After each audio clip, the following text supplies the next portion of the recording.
Par contre, n'oubliez pas non plus que pour pouvoir venir au Canada, c'est pas qu'une question d'argent, c'est surtout une question de cohérence. Je me suis donné à fond pour que cette vidéo soit la plus complète possible et la plus concise sur la preuve de fond. Donc que tu sois étudiant, que tu sois travailleur, que tu sois visiteur ou même résident permanent en devenir au Canada, je t'invite à la regarder jusqu'au bout, tu vas tout comprendre et ça va te donner les cartes pour pouvoir démontrer au gouvernement canadien que tu as assez de fonds pour pouvoir venir. Hello tout le monde, j'espère que vous allez bien. Je me présente, je m'appelle Aménan et bienvenue sur l'éveil ivoirien. Cette vidéo, elle est vraiment d'utilité publique car l'un des points qui empêche les personnes d'avoir des visas acceptés, c'est vraiment la preuve de fond. J'ai fait mes petites recherches et en plus de ça, je travaille dans le domaine financier au Canada, donc je sais très bien de quoi je parle. Faut savoir qu'il y a énormément de méthodes pour pouvoir démontrer qu'on a assez d'argent pour venir au Canada, mais très peu de personnes connaissent justement ces méthodes et se retrouvent à faire absolument n'importe quoi. Et lorsqu'on parle d'argent, le Canada, c'est un pays qui est extrêmement cher. Donc les agents d'IRCC, donc le gouvernement du Canada, ne lésignent pas sur ce point qui est très primordial. Le premier point qui est essentiel, donc avant même de vous donner toutes les méthodologies pour pouvoir démontrer que vous avez assez d'argent au gouvernement du Canada, parlons de la date de validité de vos documents, c'est primordial. Lorsqu'on parle d'immigration au Canada, il y a certaines personnes qui malheureusement vont faire 1, 2, 3, voire plus de demandes et certaines fois ces personnes oublient totalement de mettre à jour leurs documents, leur preuve de fonds. Donc en réalité votre preuve de fonds, elle doit avoir une date maximale de 4 mois avant le moment en fait où vous déposez votre demande d'immigration. Petit exemple concret pour que vous puissiez bien comprendre ce que je veux dire. Actuellement, nous sommes en avril 2024, donc toute personne qui dépose son dossier actuellement doit s'assurer que ses documents sont datés au plus tard à décembre 2023. C'est super important. Le gouvernement du Canada ne souhaite pas avoir des documents obsolètes, des documents de 6, 1 an, etc. Ça n'a aucune valeur pour eux. Parlons maintenant des 4 méthodes qui permettent de démontrer votre preuve de fonds. La première méthode, c'est la plus efficace possible, mais malheureusement, elle n'est pas accessible à tout le monde. C'est le certificat de placement garanti d'une banque canadienne participante. Ça veut tout simplement dire que vous allez ouvrir un compte bancaire de l'étranger, donc le compte bancaire se trouve au Canada. Certaines institutions financières, donc certaines banques acceptent, d'autres l'acceptent pas. Sur internet, vous pouvez très facilement trouver la liste des banques qui vous permettent d'ouvrir ce compte-là. Et en réalité, vous allez transférer directement les fonds demandés par le gouvernement canadien sur ce compte-là. Et pourquoi c'est la preuve la plus efficace possible? Car bien évidemment, le gouvernement est beaucoup plus rassuré. C'est-à-dire que votre argent se trouve actuellement au Canada et en plus de ça, bien sûr que s'ils veulent vérifier, ils peuvent facilement vérifier car c'est une banque canadienne, c'est un compte canadien, ainsi de suite. Comme à mon habitude, j'aurais tellement aimé vous montrer depuis mon ordinateur comment retrouver ces banques, comment les contacter, etc. Mais comme je travaille dans le domaine, je ne préfère absolument pas donner des noms ou même vous donner des techniques, ainsi de suite. Par contre, si je peux vous donner un indice, il y a au moins une banque sur les 5 plus grandes du Canada qui propose ce service-là. Donc voilà, à vous de faire vos recherches, l'information est disponible sur Google. Ensuite, après, vous pouvez les contacter par téléphone, vous pouvez les contacter par chat, par email, je ne sais pas, il y a plein de méthodes pour contacter une banque. Vous devez démontrer que vous êtes dans un processus d'immigration vers le Canada, donc par exemple une lettre d'acceptation d'un cégep. Vous pouvez aussi démontrer que vous avez été tiré au sort dans le cadre de l'entrée express, donc pour la résidence permanente. Et ensuite, vous allez avoir un conseiller qui va vous ouvrir ce compte, vous transférer les fonds et là, vous êtes sûr d'avoir une preuve de fonds en béton. Petit désavantage de cette technique, et c'est pour ça qu'on considère que c'est la technique des riches, et c'est cette technique en réalité qui permet aux enfants des riches de venir au Canada assez facilement, c'est qu'en réalité, votre argent, il est bloqué au Canada pendant toute la procédure d'immigration. Donc ça peut durer des mois. Certaines personnes aussi, faites-moi confiance, leurs comptes sont bloqués au Canada pendant des années, le temps de faire les procédures. Et le pire, c'est qu'en fait, un compte CPG n'est absolument pas un compte qui vous donne droit à une carte afin que vous puissiez faire des virements, afin que vous puissiez faire des achats ou quoi. Donc c'est vraiment voilà, la meilleure technique, parce qu'en réalité, c'est celle qui démontre le plus que les personnes n'ont pas besoin des fonds qu'ils disent détenir pour pouvoir immigrer au Canada. Deuxième méthode, nous allons parler de la traite bancaire, car beaucoup ne le savent pas, mais effectivement, on peut intégrer ce document à un dossier d'immigration et c'est même très apprécié. Faut savoir qu'une traite bancaire, c'est considéré comme étant beaucoup plus fiable qu'un chèque et beaucoup plus fiable en réalité que les relevés de compte.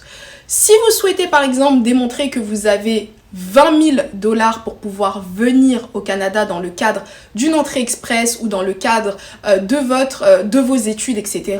Vous demandez à votre banque d'émettre ce document et l'avantage c'est qu'il démontre que cette somme est disponible au crédit de votre compte. Donc en réalité que cette somme n'est pas mélangée avec des futurs paiements, avec des futurs prélèvements, etc. Et c'est pour ça que c'est un document qui est extrêmement bien apprécié. Petit point très important concernant la traite bancaire, c'est que sachez que le document doit être en dollars canadiens. Donc toutes les sommes doivent être converties obligatoirement en dollars canadiens. Et d'ailleurs, c'est même pas que par rapport à la traite bancaire. Tous les documents que vous allez donner au gouvernement canadien, si possible, doivent avoir un document explicatif avec les montants en dollars canadiens. Mais expressément pour la traite, demandez directement à votre institution financière de faire la conversion. Troisième technique, c'est de prouver qu'on a payé ses frais de scolarité et ses frais d'hébergement directement. Donc en fait, lorsque vous souhaitez faire vos études au Canada ou lorsque vous souhaitez venir par exemple avec la RP au Canada, vous allez forcément avoir des frais de subsistance et des frais fixes. Pour l'étudiant, les frais fixes seront forcément tout ce qui est lié à ses frais de scolarité. Dans le cadre de la RP, les frais fixes sont considérés en fait au montant de la preuve de fonds obligatoire que IRCC te demande d'avoir. T'es obligé, par exemple, pour une famille de 3 personnes, vous êtes obligé d'avoir plus de 21 000 $ sur votre compte. Donc moi j'appelle ça un frais fixe entre guillemets. Ensuite, vous avez d'autres frais qui sont variables, donc notamment liés au logement, donc c'est vraiment tout ce qui est subsistance. Plus vous allez démontrer que vous avez payé vos frais de scolarité en avance, vos frais de logement en avance, et plus votre dossier sera en béton. Qu'on le veuille ou non, une personne qui va démontrer qu'il a payé en avance la totalité de sa scolarité aura un avantage sur une personne qui a démontré qu'il a payé que 3 mois. Pourquoi est-ce que IRCC adore cette technique? Parce qu'en réalité, ce sont des organismes canadiens ou des sociétés, des entreprises canadiennes qui vont vous donner les factures et qui vont vous éditer les attestations de paiement. À partir du moment que le gouvernement canadien a la possibilité de piocher l'information à la source, donc depuis le Canada, et mieux c'est pour eux. En plus de ça, très peu de personnes y pensent réellement, mais le fait d'avancer rien qu'une partie des frais de subsistance, ça donne beaucoup plus de cachet en fait à vos preuves. Parce qu'en réalité, une personne qui a tellement les moyens qu'elle avance une partie de son hébergement, etc., bien évidemment que ça démontre à 100% qu'elle est beaucoup plus préparée, qu'elle connaît les réalités du Canada et qu'en plus de ça, elle va pas venir et être à la rue. Quatrième et dernier point, mais ce point-là est vraiment en 2 parties. Là, vous allez comprendre que ça concerne vraiment tout le monde. On n'est pas tous riches, on n'a pas tous les moyens de payer des 70 000 $ pour venir au Canada, mais certains font appel à la générosité. Donc vous pouvez faire appel à la générosité d'un parent, d'un proche, mais aussi vous pouvez être parmi ceux qui ont la chance d'avoir des bourses, parce que effectivement ça existe. Il y a certains talents qui arrivent à dénicher des bourses pour le Canada. Donc sachez que vous avez la possibilité, mais il faut bien faire les choses. C'est pas mon oncle de la mère, du père, de ma sœur qui finalement m'aide à aller au Canada parce qu'il met un de ses terrains en garant. C'est pas ça. C'est pas ça le principe du tout. Donc écoutez bien cette partie car c'est une partie qui concerne la plupart des gens. Lorsqu'il s'agit d'une bourse, vous devez mettre en fait toutes les preuves de financement de celle-ci. Faut pas juste mettre le document qui prouve vite fait, non. Faut mettre tous les documents et moi ce que je conseille c'est vraiment de mettre tout votre dossier d'obtention de la bourse. C'est-à-dire que si par exemple c'est un concours, mettez les pages du concours, mettez vos notes de jury, mettez aussi l'appréciation du jury, vraiment mettez tous les documents qui démontrent que vous avez réellement eu la bourse. Mais bon, après une bourse, c'est simple, pareil, la plupart du temps c'est fourni par un organisme, que ce soit canadien ou que ce soit un organisme d'un pays étranger, mais c'est quelque chose qui dépend quand même d'une institution. Donc ça c'est plutôt simple, mais mettez des dossiers complets de financement de bourse. Très important. Concernant maintenant la partie de la solidarité, parce qu'on ne se rend pas compte, mais par exemple, il y a beaucoup d'Indiens qui viennent au Canada grâce à cette technique. C'est-à-dire que dans ta famille, tu connais potentiellement quelqu'un qui peut t'aider à venir au Canada. Tu connais une personne qui peut se porter garant. Ça ne veut pas dire que cette personne, en réalité, tu vas lui demander de l'argent ou elle va financer ton voyage, mais cette personne, pour le gouvernement du Canada, c'est celle-là qui aura ce rôle. Donc en gros, si vous connaissez une personne dans votre famille qui a les moyens donc légaux de pouvoir financer votre projet, donc qui est entrepreneur, voilà, qui est héritier, qui a énormément d'argent sur son compte, qui a beaucoup d'économies, qui a une société qui est connue sur la place publique, etc., vous pouvez lui demander de pouvoir vous parrainer. Et donc le parrainage, c'est aussi l'un des moyens de prouver qu'on a les moyens de venir au Canada parce que à la fin de la journée, que ce soit vos parents, vos frères, vos sœurs, vos oncles, vos tantes, vous avez le droit d'utiliser cette technique.